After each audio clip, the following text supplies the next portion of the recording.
کا جرمانہ آپ ادا کریں گے۔ اگر میں کوئی جنایت کروں تو اس کا جرمانہ آپ ادا کریں گے۔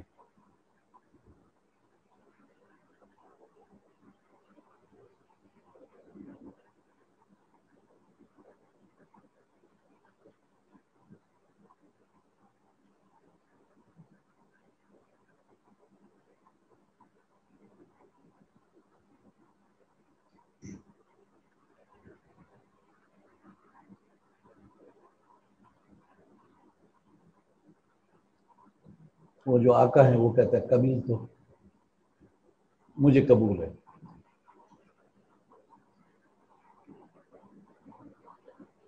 مولا کہتے ہیں مجھے قبول ہے، مجھے قبول ہے۔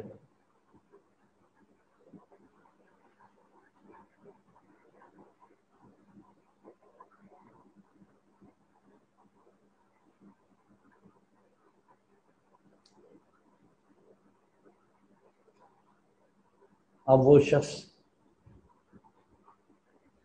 کام کرتا رہا، مجہول نسب شخص کام کرتا رہا، اس نے مال کما لیا، آج فوت ہو رہا ہے، اس کی جائیداد ترکہ کس کو دیا جائے گا؟ اس کا ترکہ اس آقا کو دیا جائے گا جو مولا الموالات ہے۔ حالانکہ نہ اس کا وہ باپ ہے، نہ بیٹا ہے، نہ بھائی ہے، نہ چچا ہے، نہ ماموں، کچھ بھی نہیں، وہ تو مجہول نسب ہے، اس کا نسب کا پتہ ہی نہیں کون ہے۔ اس قسم کے عقود، سودے، موالات کے عقود یہ عربوں میں مروج تھے، اور قرآن مجید بھی اس لیے نازل ہوا تھا۔ پہلے تو بعض بارشوں سے مقدم تھے یہ، لیکن جب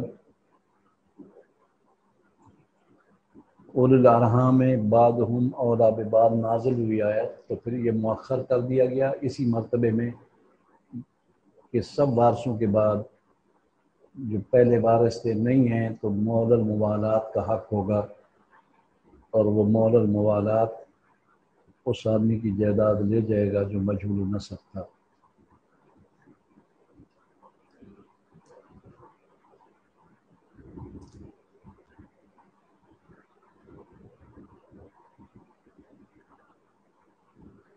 یہ مشکل تھوڑا سا لفظ آ گئے ہیں، کتاب کا حصہ ہیں، اگرچہ ان کی آج کل زیادہ ضرورت نہیں ہوتی۔ اس کے بعد اگر یہ سارے لوگ پہلے والے نہیں ہیں جو وارثوں کی ترتیب ذکر کی گئی وہ موجود نہیں ہیں، تو ایک وہ شخص جو مقر شد کے ساتھ اقرار کیا ہوا مقرلہ بن نسب ہے الغیر، وہ وارث بنے گا۔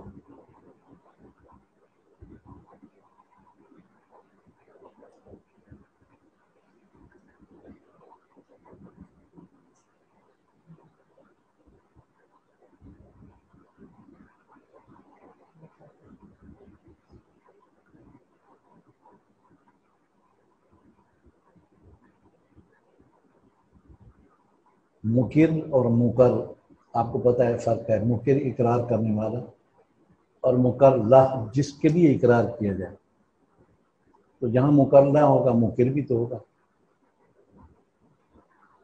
اب مقرلہ بنسب عربی میں تو وہی ہے،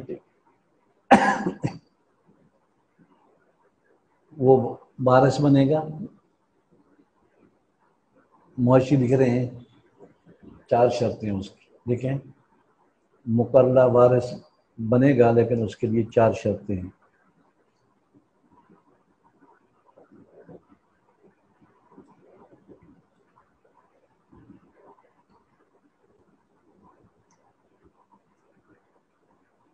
پہلی شرط تو یہی ہے کہ وہ مقرلہ بالنسب مجہول النسب ہو۔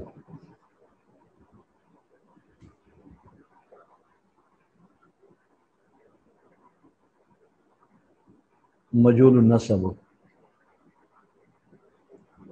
اور دوسری شرط یہ ہے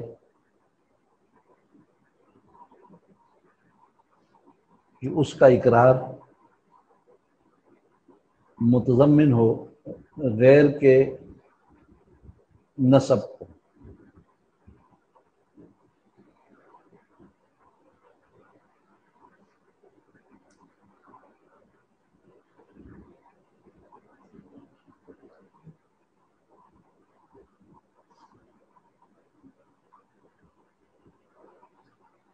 تیسری شرط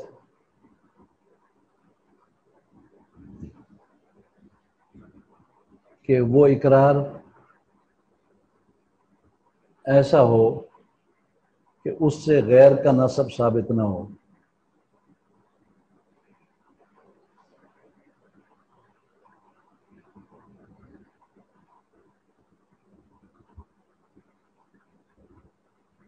اور چوتھی شرط مقر اقرار کرنے والا موت تک اقرار کرتا رہے، اس سے رجوع نہ کرے۔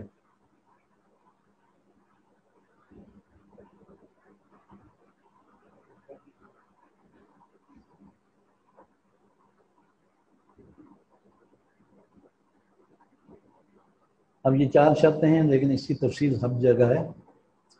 سمجھانے کے لیے میں آپ کو بتاتا ہوں، یہ حادثہ بھی ہوتا ہے کبھی کبھی۔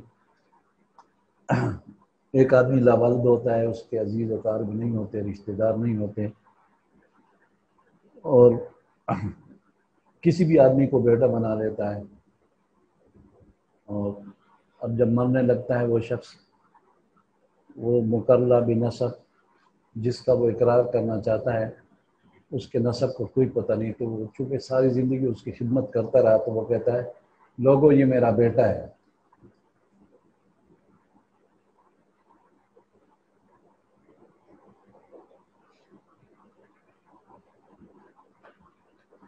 اب جب اس نے کہا کہ بیٹا ہے، تو اس کا مفہوم یہ ہوا کہ یہ اس کا وارث ہے، بیٹا ہے تو وارث ہے۔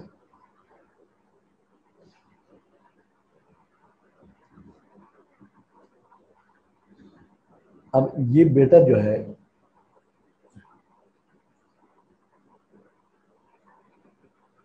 اس کا اقرار ہے، المال یؤخذ باقرار، یہ تو وارث بن جائے گا۔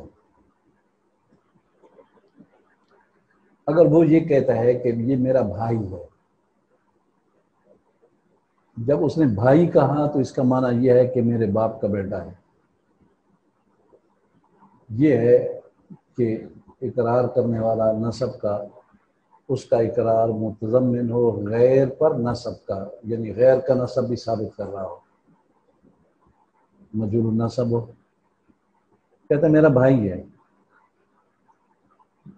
اب باپ سے پوچھا گیا بھئی یہ کہتا ہے میرا بھائی ہے، تو کیا تمہارا بیٹا ہے یہ؟ وہ کہتا ہے نہیں، باپ انکار کر دیتا ہے، اس مجهول النسب۔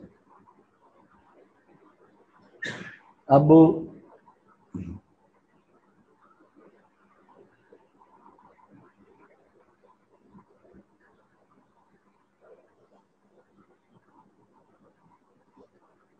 کسی طرح بھی اس کا نسب ثابت نہیں ہوا، اور اقرار کرتے کرتے وہ مر گیا، کہنا میرا بھائی ہے، میرا بھائی ہے۔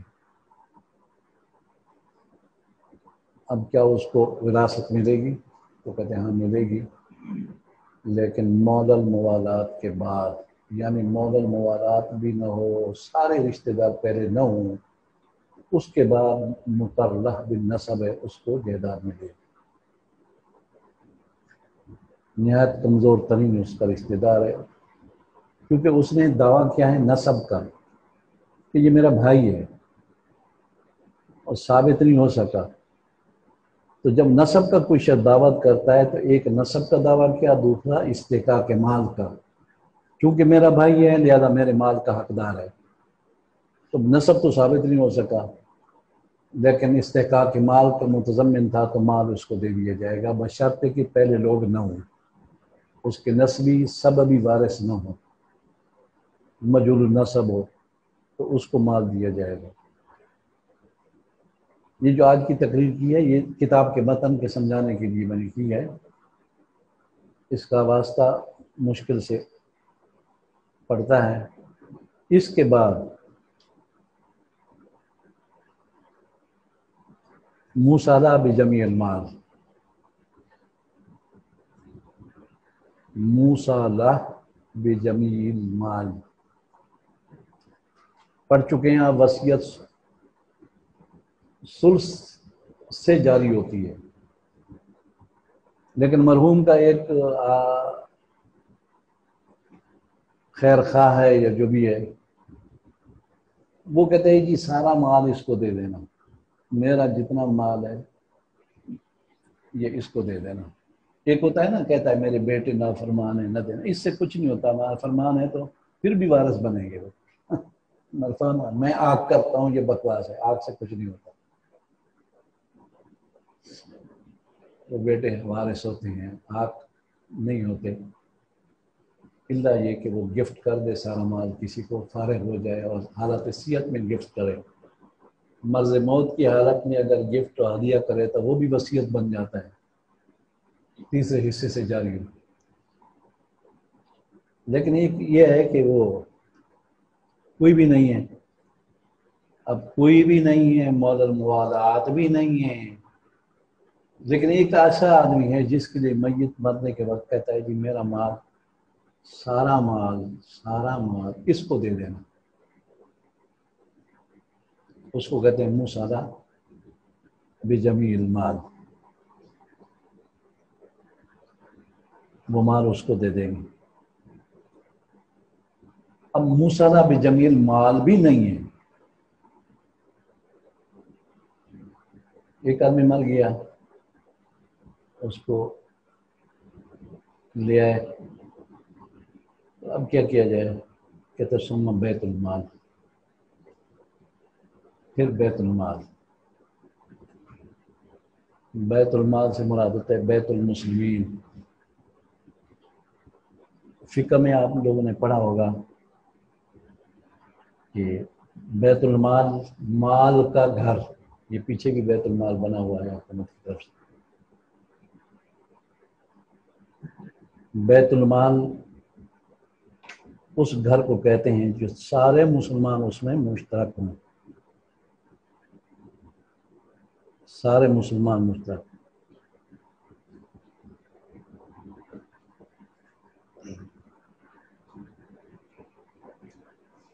ہمارے علماء نے اس کی 4 قسمیں ذکر کی ہیں، بیت المال کی 4 بیت ہیں، 4 بیت المال شامی میں ہے۔ بیت المال کی 4 قسمیں ہیں، بیت المال کے 4 انواع ہیں۔ سب سے پہلا بیت و مال الخمس، لکھتے جاؤ، بیت و مال الخمس،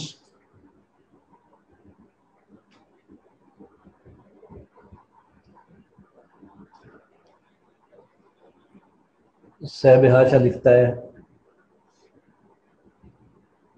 خمس الغنائم والمعادن والرقاز، خمس الغنائم غنیمت کی جمع، خمس المعادن معدنیات کی، معدن کی جمع ہے، معدنیات، اور رکاز دفینے، دفن شدہ چیزیں، رکاز دفینے۔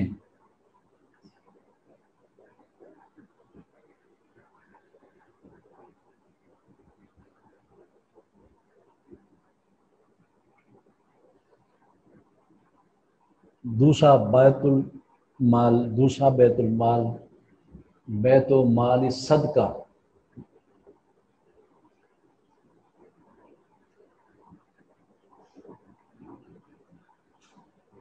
بیت و مال صدقہ،